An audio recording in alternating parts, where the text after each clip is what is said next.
Wrong week to quit sniffing glue. Step up to red alert. Sir, are you absolutely sure? It does mean changing the bulb. Well, hello and welcome back. It is, it's Monday again, and it's time to finish up on the Beastie, finish up on Peace and his ride, and then work some more on the Starbug this week. And I was reading through my comments from the last video, as I always do. Get valuable input sometimes. And my pal and otherwise good egg, Rob, reminded me that I had these. And it's very odd that me being a stencil guy, I forgot that I kind of had these stencils. And what they are is organic texture. He suggested I use the organic texture on the spots on the Beastie, and it was one of those V8 moments. It's like, of course I should. So the first thing I'm going to do is take some of the blue black that I've been using and kind of erase these white dots and set it up again so that I can lay these textures down and spray through them and get a more organic spotty pattern than I would if I tried to make it, you know, trying to make it random by hand, because it's not the easiest thing to do. I'm of two minds as to how it's going to work, because these are almost too realistic, and I'm wondering if I am trying to do a cartoony look, how that's going to turn out. We'll have to see. But it's certainly a good idea and one worth exploring. So I'm going to first de-spot the spots that I have, so that I have sort of a cleaner canvas for it all. Okay, these are the organic templates that Rob was talking about. Remind me that I was going to use, but I got to tell you, I tried using them. You can see the evidence of paint on them, and I wasn't getting any sort of results that I like. I don't know why. Maybe it was I was a hard time wrapping it around the dimensionality of it. I tried it out first on this piece of shuttle to see. I think the shapes just aren't large enough. I think they're too lacy for what I'm looking for. So I thought about drawing some in and, you know, seeing how that looked. And it's not horrible, but it's not what I'm looking for either. So I don't know what I'm going to do. It's obviously it's going to take a few more passes before I decide on a pattern that I like. But this was a nice idea, and I did make my best efforts on it, but it just didn't turn out with anything that I liked. So I had to scrap it. Okay, I'm falling into my trap of layering on paint because I'm not deciding what color things should be, and it's a bad habit to get into. Luckily, this kit, you can build up coats of paint, and it's not like you're filling in panel lines on a starship. But I have got to make myself happy with a paint scheme and a color scheme before I go back to applying it on this guy. I'm just not finding the right balance of the shapes of the spots that I want to use. I feel like I need to have some lighter spots in here, but everything I paint seems to be too symmetric or too even, not random enough. I won't say symmetrical, but not random enough. So I'm going to walk away from it and come back a little later. Well, it's not exactly square one, but we are going back a couple of steps on the dottedness of the beast here. I just am having a hard time coming up with a look that I like, so I think I'm going to let this one fly for a while and see if I can get used to it. If I rush through it, history has only proven if I rush through something, I don't end up with results that I like. So I'm going to let this sit for a while. I'm going to put Peace back on top of them and see how the colors all play well with each other. But first I want to put another clear coat of satin on top of that. Okay, we're coming up on decision time, and that is I'm getting ready to attach Peace to his ride now, and then touch up after that. I mean, there's an infinite number of touch-ups that need to be done, but I could end up, you know, wasting time and covering them back up with the character. So let's not waste time on that. And to address something else that was brought up on the comments of the last video, as far as adding more ferns and other details to the base. I tried it.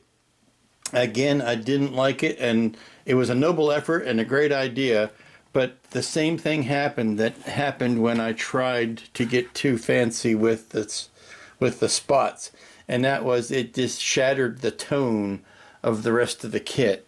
Something about adding the plastic fern next to the sculpted fern. If this base had had no detail on it, and I was adding mushrooms and ferns to it, it would have worked, but because it was jarring and I didn't want to, sand all that stuff down, the difference between the two was just too jarring, and it just was a mishmash of tone. And the same thing happened with the putting the spots on here. I wanted to go with more of a Flintstone type of spot on there than what was than the texture stencils would give me. I guess I just didn't have the right texture stencil. They were all too detailed and too real looking, and which is great if you're doing a dinosaur or you're doing something that is real, but more realistic than this character is, at least. But for some reason it just was too jarring when I tried it. So what I'm going to do now is get him glued in place and situated in place with the stirrups, and then we'll start working in the reins, and then we'll go from there. Actually, dummy me, literally, there's one other thing that needs to be done first, and that needs the black detailing needs to be done on the saddle and on his mane. That's the only place. I'm not going to do the black detailing on the feet or on the base, but on this part I am. So let me get the transparent black and the big brush out. There, I think that makes the saddle look 1,000 times better. Just having the black inside the creases and inside there and between the lines of the saddle blanket, yeah. And it makes that gold look a little bit more aged on the back. So yeah, we'll let that dry, and then we'll attach the character to the saddle. Well, there's another pleasant development, and it's the last bit of construction. I've got the reins in. Getting piece situated on a saddle wasn't that big a deal, but lining up the reins and getting them all glued in and getting them to meet properly in the right place proved to be a little bit more difficult. So they're base coated. I'm going to let the putty on them dry for a few hours, and then before the end of the evening I will probably put the black wash on them. And this thing should be ready tomorrow. I had thought about putting it on another base, adding another base to this and building it up and doing some more stuff, but the more I thought about it, the less I liked that idea, because this is how it looked on the poster with a pretty small base, and keeping with that, I decided to keep the small base. But, other than finding a little butterfly that I could stick on a wire here, there really is nothing else to do to the base. So take a good long look at piece for the evening, and when we come back to them, we should be ready to finish them up. Well, take a look at this, and you'll see what my main enemy is this week. This is one of the rare instances when it's not actively raining out, but it has been damp and threatening to rain and cloudy all week long, and which has been bad news for the Starbug, because I cannot paint in such conditions, because it's such a big thing that it needs to be, I really need to bring it outside to paint it. Just overall, getting all that green on there really demands that it be painted on more than just my tabletop. So been bad news on the Starbug. It's kind of stalled the painting on it, but the squirrels are enjoying at least a little bit of the respite from the drenching deluge. Boy, I tell you, I couldn't stand living in the Northwest if this is what it's like all the time there. But what's been bad news for the Starbug has been good news for Peace and his mount, because I am on the verge of finishing that up. As I said, the good news is that Peace is all but done. I got the reins put on last night. I've touched up the paint on them this morning, and got all of the bits of Bondo painted over and blended in, and I am precariously close to finishing it. It's only going to take a coat of flat, clear flat, to knock down the gloss on the base and the feet and things like that. And then what I'm going to do is do a little bit of spot gloss, like on the eyes of the beast and maybe the eye slit, or at least the yellow bits on Peace. But this is all but done, so I'm waiting for it to brighten up a little bit outside before I can duck out there just long enough to put a flat coat on and finish off Peace today.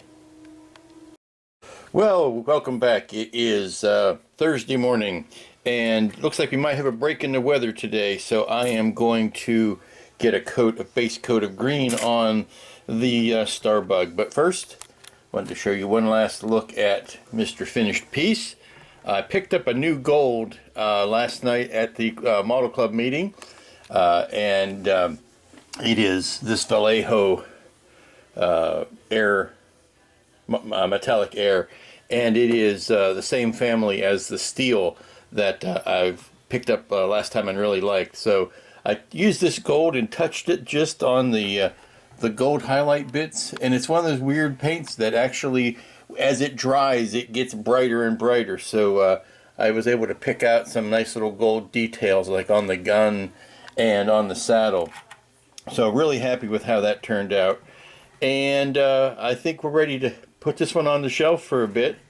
Maybe come back to it a little bit later, but it's definitely a cool weather painting, which means I can work on it practically any time, as opposed to something that needs to be painted outside and capitalize on the good weather, which is what we're going to do next. I also picked up a good base coat green Tamiya. This is the Park Green rattle can. Don't normally use Tamiya rattle cans, but I think I was going to have a hard time finding a commercial, like a Krylon green, that is the right color of base. Plus, I wanted to go ahead and get on with it. So let's clean the table off, move Mr. Peace out of the way, and then we're going to set up a little bit of spraying outside to get a base coat on the Starbug. Okay, I've got a base coat of green on this. This is the Tamiya Park Green, and as nice as this looks, it strikes me that this would have been a much better color for the Riddler than the one that I used. This is actually a nicer, brighter green. First coat of many, I'm sure, but it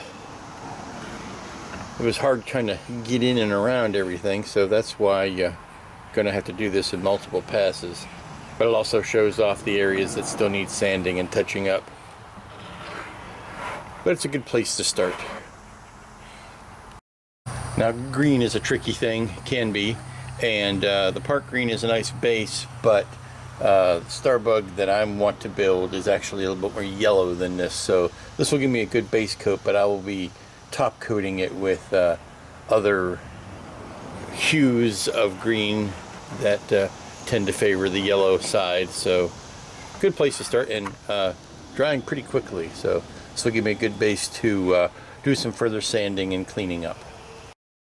Yeah, it looks rather bland and toyish at this point, and actually on camera it's coming off slightly more yellow than it is in real life, but it does show up the areas that needed to be touched up and sanded and all that. But now I'm going to hit it with a mix of that, which is definitely yellower and closer in spirit and looks and all of that to the actual color.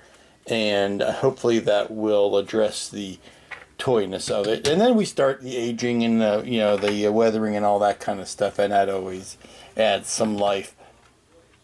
And then we get this area back here that's going to be done up in gunmetals, and then I'll probably put some rust and stuff in there. That'll be fun.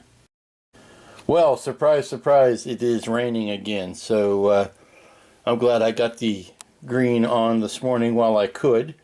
The weather allows me to take some extra time, like I should be doing anyway, to take the sanding sticks and clean up the little snot balls and stuff that need to be dealt with. And then, all things being equal, I should be able to put some of this more yellowy green on in smaller doses, since I won't have to worry about covering the whole thing, and that will allow me to paint indoors. Well, I must say this Burlington Northern Green is the perfect color. Going over top of the Tamiya green that I used as a pre-shade, I also put in some red and green. It's not red and green, it's redding green. Put some of that in the deep, in the creases and whatnot for pre-shading. And then a light spritzing of this, the Burlington Northern. It really brings out the colors that I wanted. And now that I've got this kind of mottled look going on, I can go in and try to accentuate some actual panels. But I think what I want to do is go in one more time with the CNW green. It's a really dark, but the problem with it is it's a blue green, so I may not use that. I think I may try the red and green with just a little bit of maybe a little bit of black in there, darken it up so that I can really accentuate some of those recesses. And here you can see how I have pre-shaded it.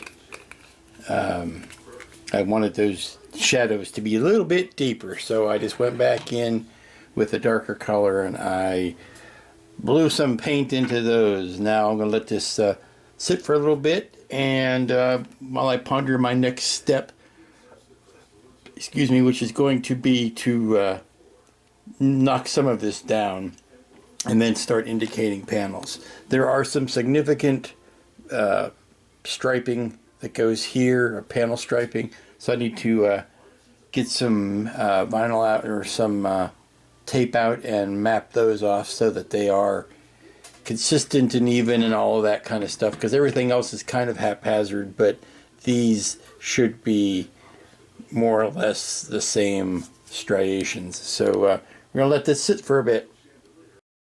Well, look at that. The sun is out. What a wonderful thing. It's Friday, and I am working on the Starbug again. I have gone through as much research as I can find. That's not true. I gave up. I've gone through as much research as I wanted to.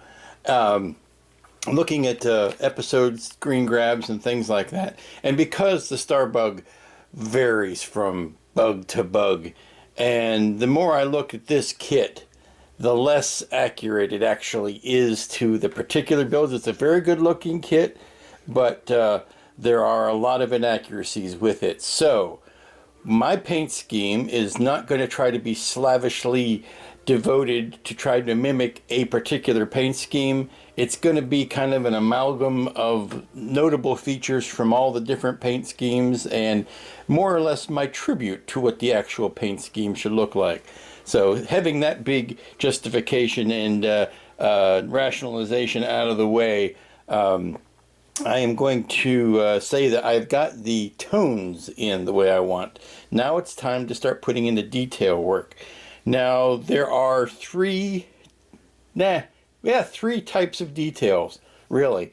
There is plating detail, there is weathering detail as far as laser hits and scorches, which is not the same as plating detail. And the third thing is what the decal detail would be, which is the red and black stripes. There are red and black pinstripes on this beastie that seem to vary from model to model, and also if I put them down the way I've seen them, it'll really show you how off this particular kit is in certain respects, in that Of course, you know, this detail is way off.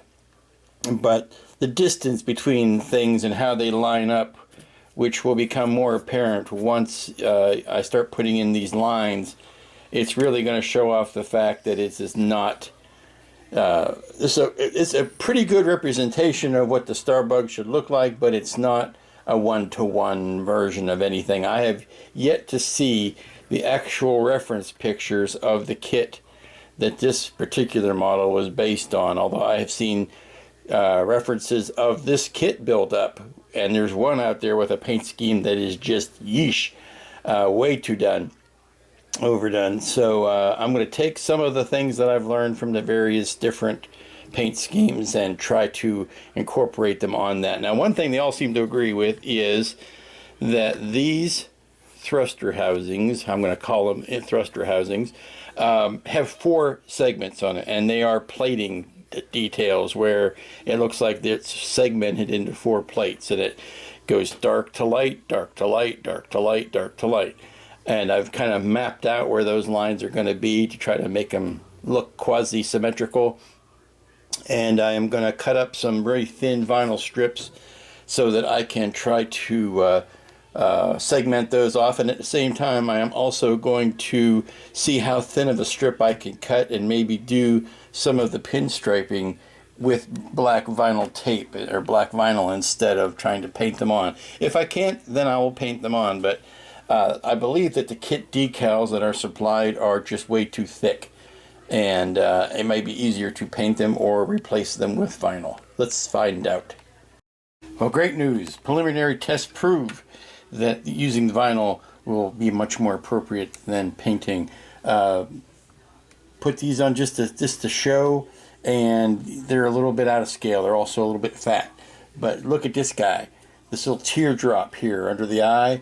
That is just the right width. I was worrying that my plotter would not be able to cut that thin of a line, but it did. So I'm going to carry that weight of line all over the rest of the pinstriping, and I'm also going to do the same in red because there's also red pinstriping that needs to be done. And you know that red pinstripe decals are one of my nemesis. This is nemesis. So if I can do the red pinstripe in vinyl, so much the better.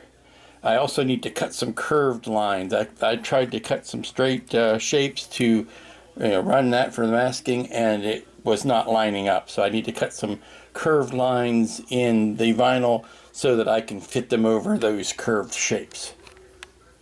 Okay, this might look like I've gone back a step, but I haven't really. What I've done is created the new state. And the new state is important for this reason right here, which I will show you on my screen. In order to show damage or show replacement, I need to have that new clean version going on there. So what I'm going to do is, now that I've got that new clean state, I can put circular templates over top of those so that when I spray around them, I will create the illusion of the new fresh patch version. And then you see the general overall medium tone, I'm calling it, and then there are darker panels, which are these guys here, which once those 3 versions are all painted in, then I can go about putting the striping on, which is the red and the black, and then once the striping's on, I can go ahead and do some of this other type of weathering. It is a change in the order of things how I normally do. So here you can see some more of those clean patches. So what I'm going to do is put down those clean shapes, or shapes that I'm going to keep clean, then do a weathering pass, and then a striping pass on top of that. Or I'm sorry, a dark pass on top of that. Actually, you know what I could do? Let me think about that. I'm going to back up and change my mind here for a second. What I'm going to do is, now that I've got these clean light passes, or the very clean shapes, what I can do is also put on these darker shapes, because it looks like it needs to be weathered on top of that anyway. So let's do, because you can see the stripe going over top of the, here, let me zoom in on this. You can see the stripe going, this pinstripe goes over top of this shape, and it happens back here too. So what I need to do, I think, is go ahead and put in these lights and these darks so that when I put the medium coat, what I'm calling the medium coat, and the weathering over top of those, they'll already be in place. And then I put the decals on and the stripes on, and then I dirty over the decals. Yeah, I'm thinking out loud. I'm sorry, I don't need to drag you into the middle of all this, but I think that is going to be the way that I proceed on this. Well, let's bring us to the end of another week. Man, the weeks are just flying by. I don't know what it is.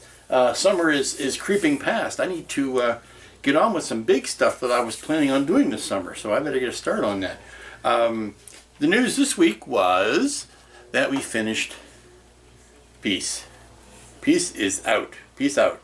All nice and done. Say hello to the folks at home. Hello, folks at home. The inclement weather at the beginning of the week did force me to concentrate on Peace, and of course, and also the fact that I had my monthly model club meeting on Wednesday, so I wanted to get them done in time to show them off because I'm a big ham about things like that. So getting Peace done, and then the weather breaking at the end of the week meant I could get some serious work done on the Starbug. And like anything else that I paint these days, it seems to be settling on the paint scheme is the biggest. It's 9/10 of the battle right there.